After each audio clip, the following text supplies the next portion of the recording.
little things take courage, but also big leaps take courage. And I think that's something that needs to be spoken about a little bit more, because if I even go back to Gymshark's journey as a company or on my own, every decision that we've made with courage, and we've backed ourselves. And I think that's really, really important. Success is on the other side of the challenges. And therefore, the biggest skill that you want to have is your ability to handle a result that most people call failure. I just call it temporary defeat.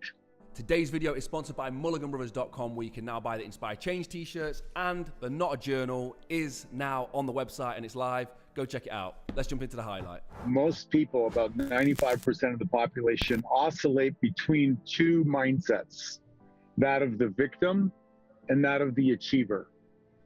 And we are taught to, work hard and get a side hustle and all those things. If you're in that achiever mode, take a slap on the face, pick yourself up, you failed at a business, learn, move on, which is fantastic. I teach all that. Sadly, though, is if it happens too much and you don't have the ability to reframe the event, you feel like you're losing in life instead of learning.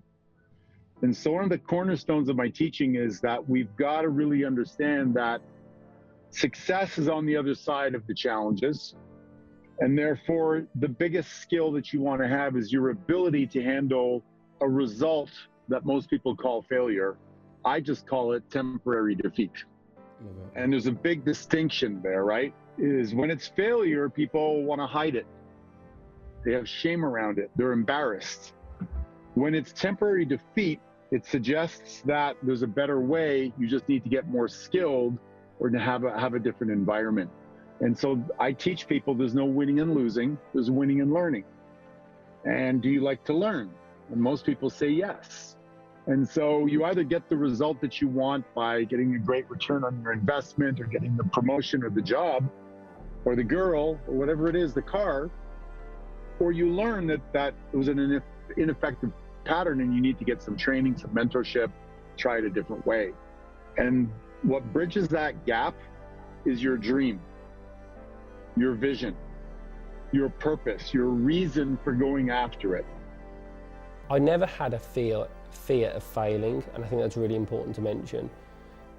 And I think that massively worked to our advantage, because we were so happy and so comfortable taking that gut-led decision so quickly and instinctively. I think that really helped, because there might have been other companies that were in the same position as us that were umming and ahhing as to whether or not they should do certain things, and we just did it. And I think that's so powerful, because I think you can spend so much time worrying about failure or this, that, and the other, and before you know it, it's too late. Whereas I think we were just incredibly brave and tenacious in our pursuit of where we wanted to get to. And I think genuinely that made a huge difference to how quickly we've managed to grow the business. What have you sacrificed to sit here today? So there's certain things that I feel like I've missed out on, but equally I've had experiences that I know that few people may ever have. Like, I'm 28 years old and I've traveled the world, and I could probably tell you a story from 50 different countries, and that's just crazy. Do you know what I mean? And the opportunity to meet so many brilliant people has been really powerful for me. There was definitely a period at the start where I sacrificed spending time with family, but now I just try and pay that back in an abundance, if that makes sense. So I'll spend pretty much every weekend I will see family now, which is, I think, probably contrary to what most entrepreneurs will tell you, where it's like graph, 7 days a week, 12 hours a day. If it's Saturday or Sunday, 9 times out of 10, I'm going to go and see my family. And I really enjoy that. And that's really important to me. Transportation. Do you want to drive a, Ferrari and have high insurance and et cetera? Or can you, get a very decent car that gets you from A to B, but costs you $200 a month instead of $2,000? And the same for housing, and the same for discretionary. You don't need Netflix. You don't need anything. In fact, if you want to build your empire, stop watching TV for 3 years, right? You get the news on social media. So you can really trim and cut if you want to, depending on your motivation. Increase what you earn by getting a side hustle or 2 jobs or getting a raise. Decrease what you burn, what you spend. So the gap is savings that you invest into real estate. And that's a formula. It's as simple as that. And it's based on the same thing I talked about before, Jordan. How hungry are you? Most people look at the lack of resources. I don't have the time, the money, the know-how, and they take themselves out. Successful people do the opposite. They put themselves in the arena. They put themselves in the situation that forces them to have a sense of urgency to find the solution. And then they go on a treasure hunt to find that solution. And they don't care about losing. They care about learning. And with that mindset, you can be an entrepreneur. You just get better every day until you find the solution.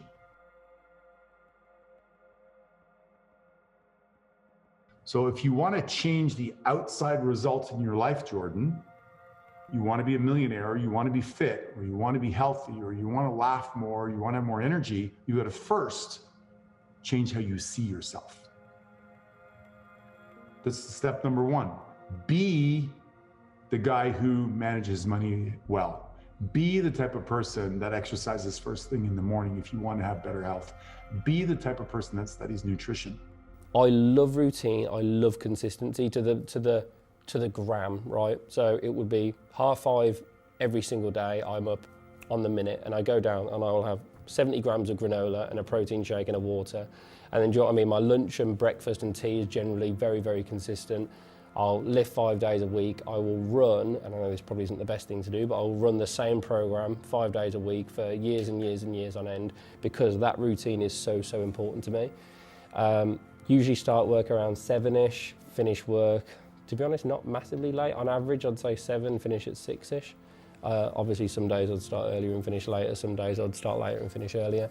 And when so outside of that routine, my work life will change massively. So outside of COVID, I will travel a lot. Inside of COVID, I could be working on product one day with brand on another day, on the overarching board and business direction another day. But having those guardrails is really important to me. And then in my own personal life as well, I have a brilliant support system, which really helps me as well. The person that is going to be the most successful, they decide on what is their goal, understanding that in order to run a marathon, you're going to have to work out 3 times a week. You have to get some new running shoes. You're going to have to practice. You're going to have to go through some pain. So they choose adversity instead of letting adversity choose them. When you build a company, you choose the adversity of trying to interview and hire people to work for your company. It's a pain in the ass. Employees are a pain in the ass because they have an employee mindset. They don't have my mindset of make it happen no matter what, gut it through. I don't take sick days, right? They have the mindset of an employee. So you have to find the best employees, not the super really great ones, because they're going to open up their own business. But you've decided that you're going to have to master the game of hiring and training people and managing them and keeping them happy. So adversity is a part of life, either by choice or by default. Looking back through the whole journey, taking a step back, what's the sort of things that run through your mind? I remember walking home from the train station after a day at uni, coming up with the idea to buy the Gymshark domain and come up with the Gymshark, open the Gymshark website. I remember it was quite a long walk. I remember then later on walking, thinking, okay, there's no money that's going to be taken out of this business because we're going to do it for this. I remember being at the first body power event that we ever did, seeing the first ever stringer vest that I'd seen in real life. I remember going off and buying a cheaper £5.99 version off Amazon because it was the cheapest way I could get my hand on a stringer. I don't know, it's like this huge flash of, I remember doing our first events, the doors opening and us being flooded. I remember getting back to the unit after that and seeing my dad and brother, because they were packaging up the orders whilst we were at the event, opening up this HQ for the first time and seeing, I think it was 100 or 150 people walk in for the first time and seeing the buzz on their faces, the Gymshark events and all the amazing people that I've met. It's like this huge just flash of everything that's happened in 8 years in like a split second. So yeah, it's just crazy to look back. The bottom line is that mindset comes down to overcoming the obstacles that are in your environment and deciding that you're going to do so without leaking energy. And that's the difference I find is successful people. The amount of time they focus on the problem is maybe 10%, and 90% is focused on the solution or getting better to handle the current problem that maybe is bigger than you. I think so much more is in the control of the individual than what people think. And that's quite easy for me to say, right, sat in the position that I'm in. But the only reason that I or Gymshark has gotten to where we are today is because we took control of the situation that I was in. I followed my passion, and there was never a point where we've gone, the world has dealt us a bad hand, so we're just going to mope. And I think that's so important, that whatever happens, and it's not everyone is dealt the same hand. Some people have a better hand than others, and some people have more opportunity than others. And unfortunately, I think that's part of life, and it's a shame. And hopefully over our lifetimes, we can try and level that playing field as best we can.